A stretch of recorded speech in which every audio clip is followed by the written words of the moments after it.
गोवा आजचं गोवा हे माझ्या बालपणीच्या गोव्याहून खूप भिन्न आहे. आमचं गाव गोव्याच्या जवळचं, माझ्या आईचं गाव गोव्याचंच, त्यामुळे मला गोवा काय अपरिचित नाही. आणि गोव्याला जातो म्हटल्यावर वा असं म्हणतात, तसं आम्ही गावाला जातो म्हणजे गोव्याला जातो, असं आहे ते. आता एखाद्याचा आजोळच स्वित्झर्लंड असेल तर तो तरी काय करणार ना, म्हणजे तो दररोज आपला दर सुट्टीत स्वित्झर्लंडला जातो म्हटल्यावर म्हणतील लोक कसला श्रीमंत आहे. तसं नाही आहे ते, तसं आजोळ आहे ना. तर आता माझा तो एक प्रश्न होता तिकडे की गोवा जे मी बघितलं होतं आणि गोवेकरांनी, मला असं वाटत नाही गोवेकरांची तब्येत बघता, एकंदर प्रकृती आणि मानसिकता बघता, की काय स्वातंत्र्यासाठी आतून आंदोलन वगैरे केलं असतं. बाहेरच्याच लोकांना गोवा स्वतंत्र व्हावं असं वाटायला लागलं एक दिवशी. मग त्यात नेहरूंपासून सगळे आले, म्हणजे सगळे डावे उजवे सगळ्यांना वाटायला लागलं की गोवा स्वतंत्र झालं पाहिजे. आणि नेहरू फार इंटेलिजंट प्राईम मिनिस्टर होते आणि ते महान नेते होते आणि असाधारण परराष्ट्र कूटनीतिज्ञ होते. त्यांनी पोर्तुगाल सरकारच्या विरोधात, म्हणजे त्या काळात युरोप नाटो किती एकत्र घट्ट झालेलं दुसऱ्या महायुद्धानंतर, लक्षात घ्या 61 साली वगैरे, आणि अमेरिकेच्या विरोधात जाऊन ते पोर्तुगाल पासून गोवा मुक्त केलं. आता तिथे खूप गेले, म्हणजे इथेच ह्याच सभागृहात मागच्या वेळेचा माझा कार्यक्रम होता, तो मला भाई वैद्य स्मृती पुरस्कार देण्यात आला होता. त्यामध्ये डॉक्टर अभिजित वैद्य इथे बसलेले, जिथे कोठाडिया सर बसलेत, आणि मी इथे बोलत होतो की भाईंनी गोवा सत्याग्रह जेव्हा केला तेव्हा त्यांच्या हातावर लाठ्या म्हणून हात मोडला तरी त्यांनी तिरंगा सोडला नाही. तर आता मला गोव्यामधनं आत्मनं हे माहितीये, म्हणजे लहान मी गोव्यात होतो ना, म्हणजे मला तेव्हा स्वतंत्र झालेलं होतं गोवा, पण मला माहितीये की गोव्याच्या माणसांना काय आंदोलन वगैरे करून स्वातंत्र्य मिळवावं एवढे असे नाहीच आहेत ते लोक, म्हणजे चांगले लोक आहेत.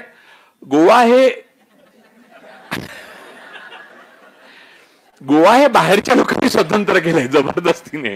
हा माझा लहानपणापासूनचा एक कयास आहे. म्हणजे मला बालपणापासून असं वाटायचं की ही एवढी शांत लोक आंदोलनाला वगैरे कशी येतात. तर मला बरेच जण म्हातारे लोक जे आहेत ना, म्हणजे इव्हन ज्यांना पोर्चुगीज भाषा वगैरे यायची माझ्या बालपणी, ते सांगायचे नाही रे आम्ही काही केलंच नाही, म्हणतो आम्ही काय, आम्हाला माहित नाही, ते नेहरूने आणून दिलं म्हणलं.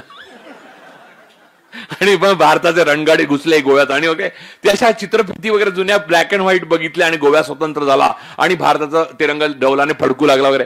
गोव्यातल्या लोकांना काय नाही, दुपारच्या झोपले असतील ते सरळ त्या दिवशी.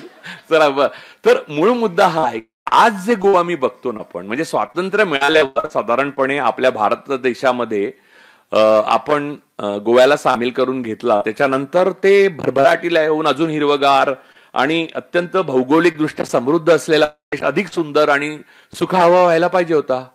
असं काहीच झालं नाही. तिथे कॅसिनो, कोळशाच्या खाणी, रस्ते खोदले, झाडं नाहीशी, लोक आंदोलन करतात. आंदोलन म्हणजे काय, एक छोटी पत्र वगैरे लिहितात बारीक, म्हणजे गोमांतकला वगैरे ती छापत नाहीत त्यांच्याली, ती एक 11 वर्षापूर्वीपर्यंत छापायचे, तो पण आता बंद केलं, पॉलिसीच बदलली आता.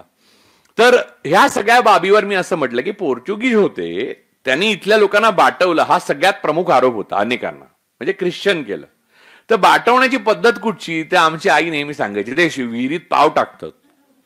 तर विहिरीत पाव टाकतात हे चांगलंय की, मग ब्राह्मणांना कोणी थांबवलं होतं की दलितांच्या विहिरीत चपात्या टाकून ब्राह्मण बनवून घ्यायला?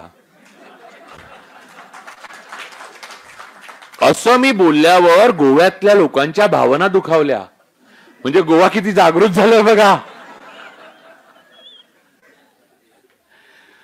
तर लक्षात घ्या की आपल्यामधले अंतर्विरोध जर तुम्हाला मिटवता येत नसतील आणि तुम्ही कुठच्या तरी हिंदुत्वाच्या खुलचट संकल्पनेसाठी, अखंड भारतासाठी स्वप्न बघत असाल, तर तुम्हाला अखंड नाही भारत मिळणार, तुम्हाला भारताचे तुकडे झालेले बघायला मिळतील.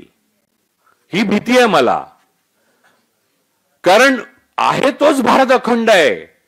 म्हणजे जोराजोरात जेव्हा हिंदुत्ववादी सांगतात की भारताचा भवितव्यात जर नेहरू नसते तर आज पाकिस्तान नसतं. अरे पाकिस्तान नसतं तर हिंदू एवढीच मुसलमानांची संख्या असती, दंगे कसे केले असते तुम्ही? नेहरूमुळे 4 गोष्टी घडल्या. नेहरूमुळे संघावरची बंदी उठली, जी सरदार पटेलांनी घातली होती. नेहरूंनी पत्र लिहिलेलं आहे सरदार पटेलांना की आपल्यासारख्या स्वतंत्र देशामध्ये, नवस्वतंत्र झालेल्या देशामध्ये काही वेगळी मतं असलेल्या आणि वेगळ्या आकांक्षा असलेल्या लोकांना फार काळ आपण बंदी घालून ठेवू शकत नाही. त्यामुळे त्यांच्यावरची बंदी उठवली पाहिजे असं मला वाटतं. त्याच्यावरनं वाद आहेत पटेल आणि नेहरूंचे, आणि नेहरू पंतप्रधान आणि नेहरूंच्या कार्यक्रमामुळे विजय झाला. नेहरू चुकीचे होते हे लोक म्हणतात, ते अगदी योग्य आहे. आणि पटेल बरोबर होते हेही बरोबर आहे. या बाबतीत तर मला नेहमी पुन्हा पुन्हा वाटतं, ती पत्र मी प्रसिद्ध केली, माझा लेख आहे माझ्या ब्लॉगवर, नेहरूवरचा लेख आहे, त्याच्यात तो इंग्रजी लेखात तो पत्र, दोन्ही पत्र आहेत ती.